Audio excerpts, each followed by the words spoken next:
Did you know that DataStore is now available as a Kotlin multi-platform library? You can use it on both Android and iOS, and it's fairly easy. We'll use Compose multi-platform as well, so stay tuned.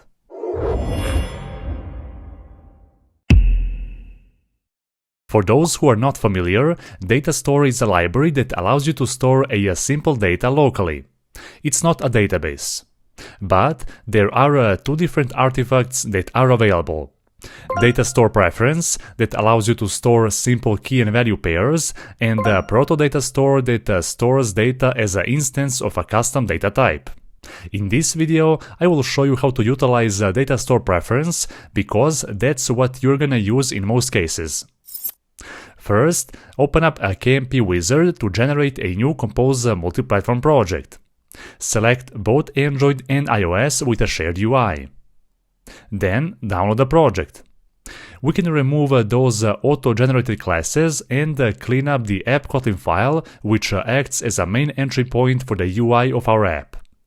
After that, open up a version catalog file and add a new dependency for a DataStore preference. Here, we're gonna need one more dependency called Atomic FU, which is a library that will allow us to create a thread save singleton for our DataStore preference object. I will show you that in a moment. Next, in the common main source set, we need a preference DataStore factory to create an instance of a DataStore preference. This instance needs to be represented as a singleton, but also we need it to be a thread safe. We often hear a word thread safe, but what does that mean actually? Well, in a multi-threaded environments such as smartphone devices, thread safety ensures that shared resources are accessed in a way that prevents data corruption, inconsistencies, and unexpected behavior. Thread safety ensures that the data remains consistent and predictable even when accessed concurrently by multiple threads. Proper thread safety mechanism can help prevent deadlocks where two or more threads are stuck waiting for each other to release resources. Also, without thread safety, this can lead to race conditions where the outcome of the operations depend on a sequence or timing of the thread execution. Which is why here we're gonna create a thread safe mechanism for an instance of a DataStore preference. So, let's create here a new Kotlin object called app settings. Inside, we will add two variables. On the top, we're gonna declare a constant that will be used as a file name of our DataStore file. So now let's add here two different variables. The first, a late init variable that will hold an instance of a DataStore preference. The late init variable ensures that the DataStore variable is only initialized once. It provides a placeholder for a non-null variable that will be initialized later. The purpose of the second variable is to serve as a synchronization mechanism. This ensures that only one thread can execute a particular block of code at a time. The lock object is used to synchronize access to the critical section of the code. When multiple threads try to execute this lock, the synchronization mechanism ensures that only one thread can enter the block while other ones are waiting their turn. After that, we will create a new function which will first check if the late init variable is initialized. And if it is, we are returning an existing instance of a DataStore preferences. Otherwise, we are using a preferences DataStore factory to create a new one. All of that in a thread-safe manner using the synchronize block. The produce path parameter in this function provides the path to the file where the DataStore should store its data. This allows for a flexibility in determining the location of the DataStore file at runtime for both Android and iOS. Which is why we need to implement a separate function that will be able to provide this file path uniquely for Android and iOS. Now we're gonna create here one expect function that should be implemented on each source set separately. This function will take an optional context parameter of any type. The reason why I have added here any and not the context as a type is because that the iOS platform doesn't know anything about the context object. Context object is unique for Android platform only. And there are multiple ways of providing this context object to Android source set only in a multi-platform environment. But this current approach that I'm gonna show you right now looks like the most simplest one to me. You can comment down below and let me know if you have a better solution, by the way. This parameter will have a default null value, which means it's optional. Anyhow, this function will return an instance of a data store preferences that we can use later to interact with the local persistent storage. Next, we can press Alt+Enter to automatically specify actual implementations in a source sets that we define in this window. In this case, I will select Android and iOS.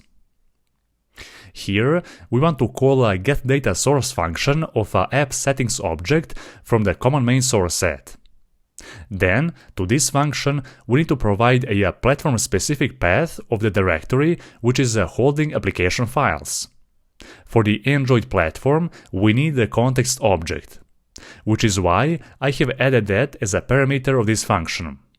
Of course, in the iOS platform, we don't need it, which is why this same parameter is of a nullable type, indicating that it's optional. We are casting this context of any type to a context type, and that's the same exact value that we're gonna pass to this function on an Android platform. If you pass some other type than the context, then an illegal argument exception will throw. Here, we are passing the name of the data store file that we have already declared. And we are returning an absolute path of that file. Then, that string value is passed to app settings so that we can create an instance of a data store preferences. Great. Now, let's go to iOS main source set and implement this same function. Here, we are also using platform-specific APIs to get an absolute path of the data store preferences file on an iOS file system. Awesome! Now, we are ready to use the data store preferences object from the common main. Let's create a common repository that will share the logic of interacting with a local database or a local storage on both platforms. So, create a new class and pass a data store preferences object as a parameter. This repository will contain a logic to save and read a simple timestamp value of a long type. So, in the companion object, we need to declare one preferences key of a long type. Then, create a new function that will save a timestamp value to a local storage. We can also return a Boolean value to indicate if this operation was successful or not. If something bad happens, we can just print the error in the logs for now. Great. Finally, add one more function that will be used to read that same value under the same key and return it as a flow. Perfect. We are almost done. The last thing, we need to create a common UI that we're gonna use to save and read that long value. Inside the app Kotlin file, we can add a text element and a button. Button will be used to persist that value to a local storage, and a text to read and display that value to our users. For the simplicity of this tutorial, I will create an instance of a DataStoreRepository here, directly in our app Kotlin file. To this repository, we need to pass an instance of a data store preferences.